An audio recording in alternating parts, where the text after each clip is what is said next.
Hello everyone. मेरा नाम अरुण कुमार यादव हुआ। अब त्रिकोणमिति के इस सीरीज में हम जानेंगे कि 8.1 के एक एक क्वेश्चन को कैसे सॉल्व करते हैं। प्रश्नावली 8.1 के प्रत्येक क्वेश्चन को हम डिटेल में सॉल्व करने वाले हैं। आइए बिना टाइम वेस्ट किए हम शुरू करते हैं।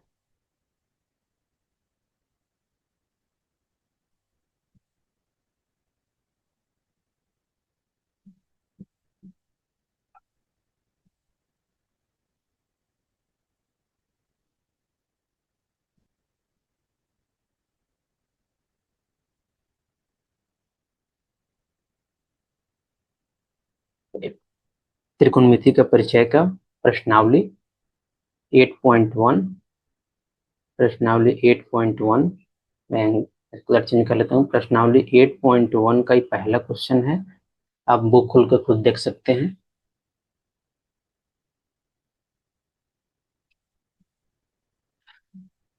तो पहले क्वेश्चन पढ़ते हैं। क्वेश्चन नंबर 1 है, त्रिभुज ए बी सी में ये जो सिंबल होता है इसको डेल्टा बोलते हैं। इसको ट्रायंगल के लिए रिप्रेजेंट किया जाता है। तो ट्रायंगल ए बी सी में जिसका कोण बी समकोण है, ए बी का वैल्यू 24 सेंटीमीटर है, बी सी का 7 सेंटीमीटर है। तो निम्नलिखित का मान ज्ञात कीजिए। निम्नलिखित में क्या है? फर्स्ट में साइन है, कॉस है, सेकंड में साइन सी है, कॉस सी है। आइए पहले एक त्रिभुज बना लेते हैं। ये समकोण है, जूम कर लीजिए। आप अच्छा से एग्जाम में स्केल से बनाइएगा, उससे अच्छा मार्क्स मिलता है। मैं यहाँ समझाने के लिए पढ़ा रहा हूँ, तो मैं ऐसे ही रफ एक एंगल ड्रॉ कर दे रहा हूँ। तो क्या है? त्रिभुज ए बी सी हो गया। इसमें कोण बी समकोण है, तो कोण बी समकोण हम ले लिए यहाँ पे 90 डिग्री। ठीक है। अब कहता है ए बी 24 सेंटीमीटर है। ए और बी, ई वाला कितना है? 24 सेंटीमीटर। और क्या? B C 7 centimetre. तो बी सी ई हो गया। ई कितना है? 7 सेंटीमीटर। देखिए, और ए सी दिया हुआ नहीं है, तो मैं sign A cos A, sign C cos सी का वैल्यू ज्ञात करना है। इसमें करना क्या है? पहले तो जो आप नहीं दिया हुआ है उसका वैल्यू ज्ञात कर लीजिए, यानी ए सी का वैल्यू ज्ञात कर लीजिए। सबसे इंपॉर्टेंट यही होता है। क्वेश्चन कर सोल्व कैसे करते हैं? आपको लिखना है हल। हल एग्जाम पॉइंट ऑफ व्यू में बता रहा हूँ कि एग्जाम में लिखना कैसे है। तो हल लिख के आपको लिखना है यहाँ। यहाँ मतलब जो क्वेश्चन में दिया हुआ रहता है वो पहले लिखना है। त्रिभुज ए बी सी में क्या दिया है? A B equal to 24 centimetre, B C equal to 7 centimetre दिया हुआ है। अब ए सी कर्ण आपको मालूम है, तो हम पहले इस क्वेश्चन, ठीक है, क्वेश्चन को भी ले लेंगे, लेकिन अभी के लिए मैं इस ट्रायंगल को ले रहा हूँ नेक्स्ट पेज में। और इसका पीडीएफ भी मैं आपको दे दूंगा। जैसे आप कमेंट कीजिएगा, मैं पीडीएफ दे दूंगा। तो ये हो गया। अब हमको एसी को पहले वैल्यू ज्ञात करना है। तो क्या करना है? अब उतना यहाँ पे लिख दिए, अब यहाँ जो जो वैल्यू है वहां लिख दिए। अब शुरू करना है। अब आइए बता देते हैं। इसमें जैसे त्रिभुज ए बी सी में ए बी हो गया, बी सी हो गया, निकाल दिए। अब हमको ज्ञात करना है ए सी। तो ए सी जब ज्ञात करेंगे तो उसको हम क्या करेंगे? अब से शुरू करेंगे। अब पाइथागोरस प्रमेय से ये लिखना होता है।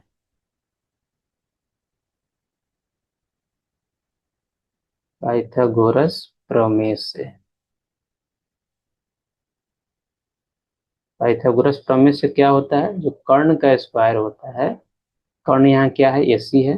ए सी क्या है? कर्ण देखना, सबसे लंबी भुजा यही है। A C square equal to A B square, यानी अदर दो भुजाओं का square, plus B C square. यही पाइथागोरस प्रमेय है। जिसका वैल्यू दिया हुआ है रख दीजिए, ए सी का वैल्यू, यानी इस तरह का फॉर्मूला लिख दीजिए। पाइथागोरस प्रमेय लिख दीजिए। जो जो दिया हुआ है वो बस को पुट कर दीजिए। जो निकलना है वो अपने आप निकल जाएगा। तो ए बी का वैल्यू कितना दिया हुआ है? 24 सेंटीमीटर का स्क्वायर। बीसी का है 7 सेंटीमीटर, तो 7 सेंटीमीटर का स्क्वायर। ये क्या हो जाएगा?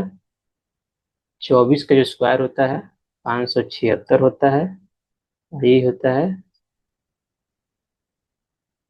7 का स्क्वायर 49 होता है। सेंटीमीटर स्क्वायर कॉमन बाहर निकाल देते हैं हम।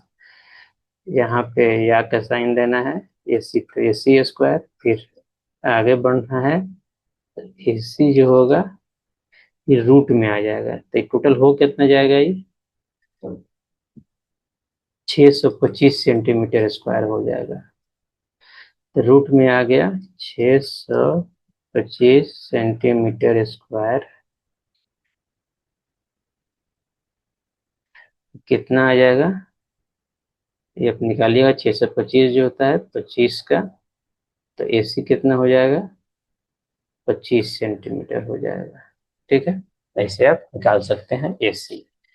इसलिए AC कितना हो गया 25 सेंटीमीटर हो गया, निकल गया, AC निकल गया।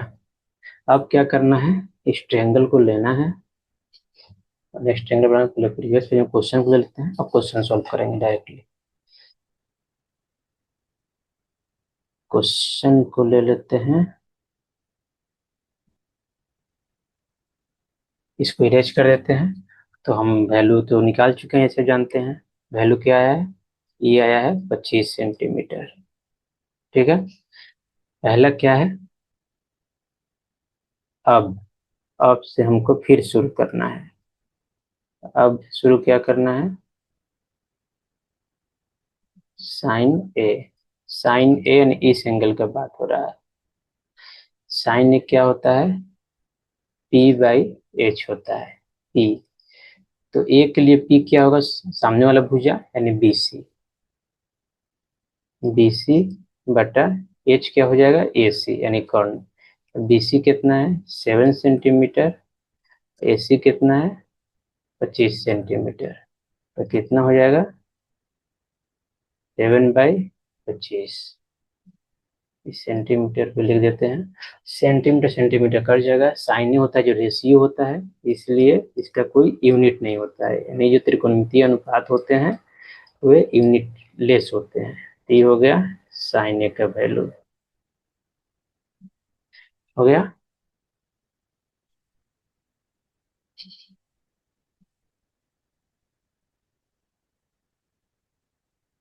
फिर इसका डुप्लीकेट कर लेते हैं।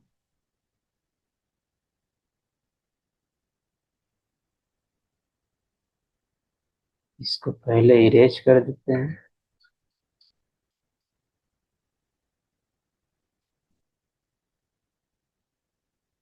दूसरा क्या है, कॉस ए है। कॉस ए कैसे निकालेंगे, कॉस ए बराबर होता है B/H। बी कितना है, कॉस ए के लिए बी कौन होगा, ए बी होगा, यानी जो उस एंगल से जुड़ा हुआ जो भुजा होगा वही उसका बी होता है, आधार होता है। तो बी हो जाएगा AB, एच हो जाएगा, तो कर्ण तो सेम ही रहेगा AC। ए बी हो गया 24 सेंटीमीटर बाई 25 सेंटीमीटर, तो ये कितना हो जाएगा 24/25, ये हो जाएगा कॉस ए।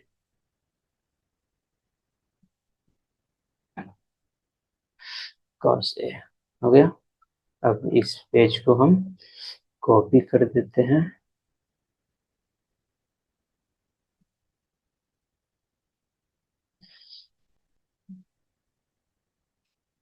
24/25 कॉपी कर लिए। अब इरेज कर देते हैं। इनको क्या करना है इसमें, अब दूसरा पे जाना है। तो दूसरा नंबर क्वेश्चन में क्या है, पहले तो साइन सी है। तो साइन सी क्या हो जाएगा, फॉर्मूला तो सेम होता है P/H। तो साइन सी के लिए यानी इस एंगल के लिए P यानी परपेंडिकुलर यानी लंब कौन होगा, इसके सम्मुख भुजा। कोई भी एंगल के सम्मुख भुजा उसके लिए क्या होता है P होता है यानी लंब होता है। तो क्या हो जाएगा AB, H तो सेम ही रहेगा AC। AB कितना है 24 सेंटीमीटर, और H कितना है 25 सेंटीमीटर। तो क्या हो जाएगा 24/25, ये क्या हो जाएगा, साइन सी।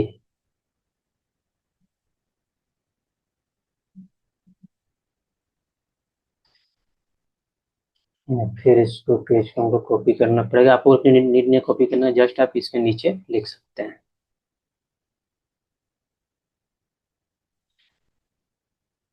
मैं इसको मिटा देता हूँ, मैं कॉपी इसलिए कर रहा हूँ कि मैं आपको पीडीएफ बना के दे सकूँ, कि आपको बाद में कोई दिक्कत ना हो कि बोले कि पीडीएफ नहीं है। इसलिए आपके रेफरेंस के लिए मैं पेज को बार बार कॉपी कर रहा हूँ। तो फिर अब दूसरा इक्वेशन मिट गया ये भी। दूसरा का हमको निकालना है कोसी का मान। कोसी तो जानते हैं B/H होता है, बी मतलब आधार, तो कोसी के लिए आधार कौन हो जाएगा, BC, यानी उसके जुड़ी हुई जो भुजा होती है वही आधार होती है। और कर्ण तो हमेशा सेम रहेगा, AC, यानी हो जाएगा 7 सेंटीमीटर/25 सेंटीमीटर इक्वल टू 7/25, ये हो जाएगा cos C।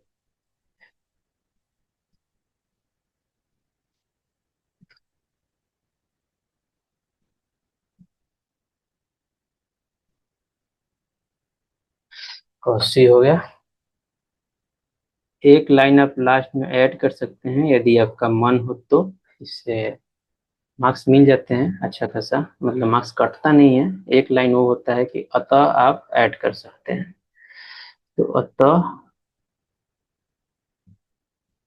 अतः लिख के, और जो चारों वैल्यू जो हम ज्ञात किए हैं, अतः एक में साइन ए बराबर लिख देंगे, जो भी है साइन ए हो जाएगा 7/25, पहले तो निकाले हुए वहां से कॉपी कर सकते हैं। साइन ए कॉस ए हो जाएगा 24/25। दूसरा में निकाले हैं साइन सी, तो साइन सी हो जाएगा 24/25, और कॉस सी हो जाएगा 7/25। ये हो गया आपका आंसर। That's all. हम मूव करते हैं नेक्स्ट क्वेश्चन पे।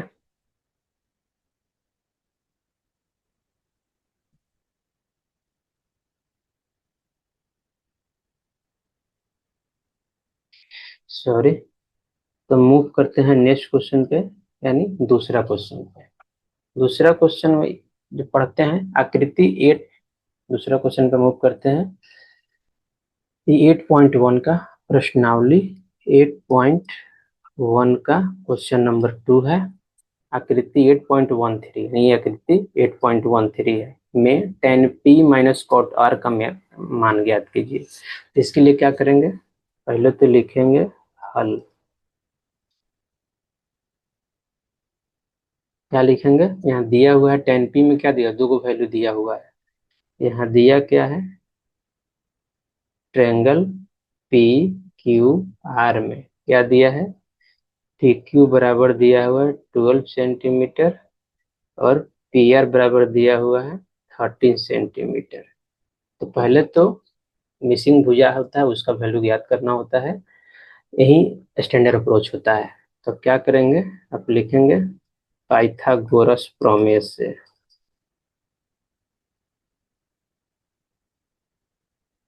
पाइथागोरस प्रमेय वही होता है जो बताया गया है पहले आपको। पाइथागोरस प्रमेय आप पहले ही पढ़े होंगे, क्या होता है, कर्ण का स्क्वायर, तो कर्ण यहाँ पे क्या है, पी आर है, पी आर का स्क्वायर प्लस अदर दो भुजाओं का स्क्वायर, यानी पी क्यू का स्क्वायर प्लस क्यू आर का square.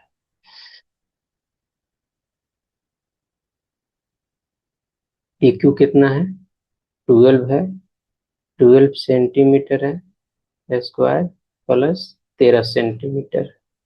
Oh sorry, my mistake.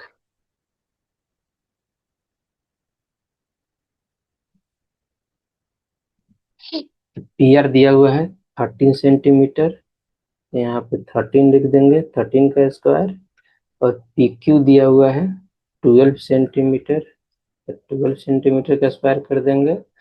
Q R नहीं दिया हुआ है, क्यू आर ही हमको फाइंड आउट करना है। ये कितना हो जाएगा, 169, ये हो जाएगा 44 centimetre square plus QR square. ठीक है,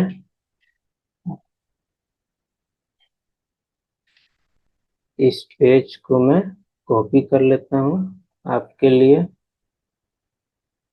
नेक्स्ट पेज में तो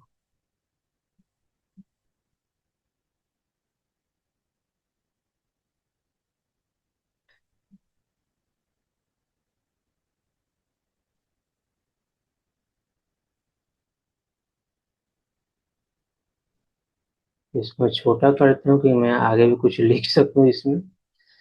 देखिए, तो यहाँ क्या हो जाएगा,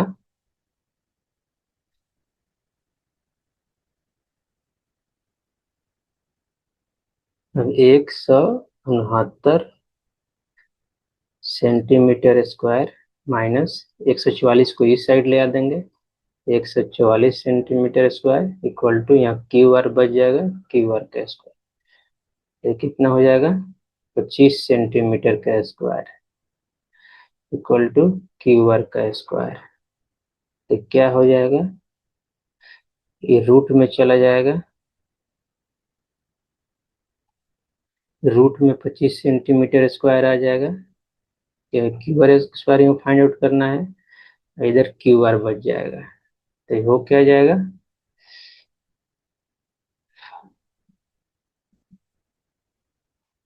तो ये हो क्या जाएगा, 5 सेंटीमीटर इक्वल टू QR।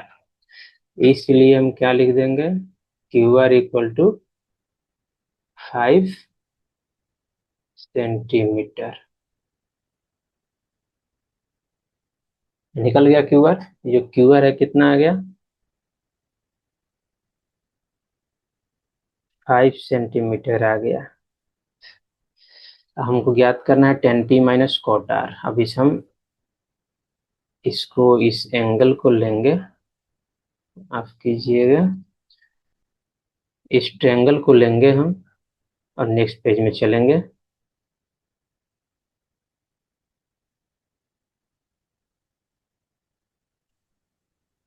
यही ट्रायंगल है, इसमें QR का वैल्यू हम फाइंड आउट कर लिए, बाकी दो का दिया हुआ है। अब अब हमको जो फाइंड करना है वो देखना है, क्या फाइंड करना है।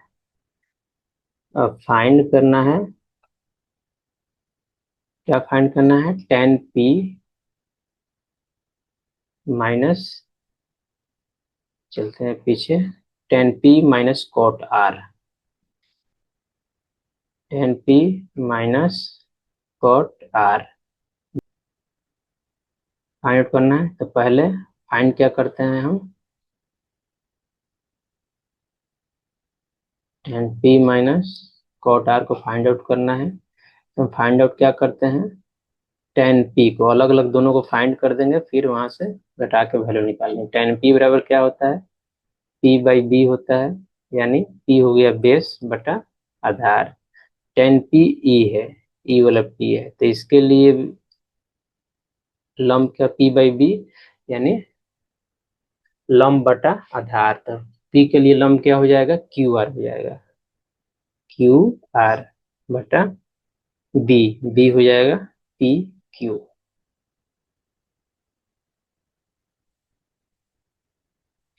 ठीक है,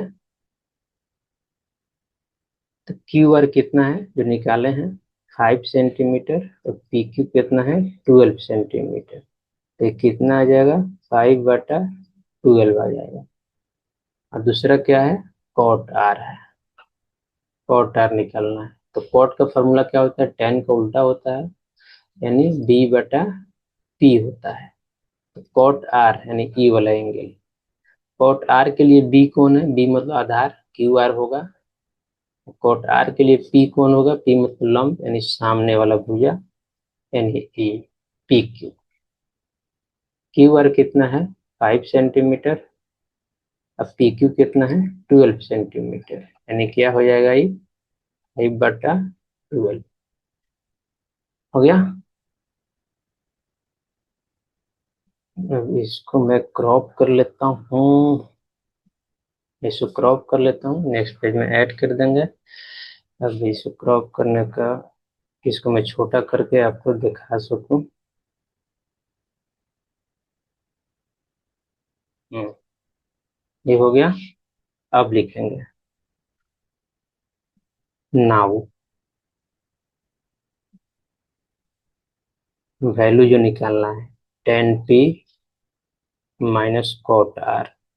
10p कितना आया है, देख सकते हैं यहाँ पे। 10p का वैल्यू 5/12, कॉट आर का वैल्यू 5/12, दोनों सेम आया है। तो यहाँ से सीधा आपको आंसर मिल जाएगा।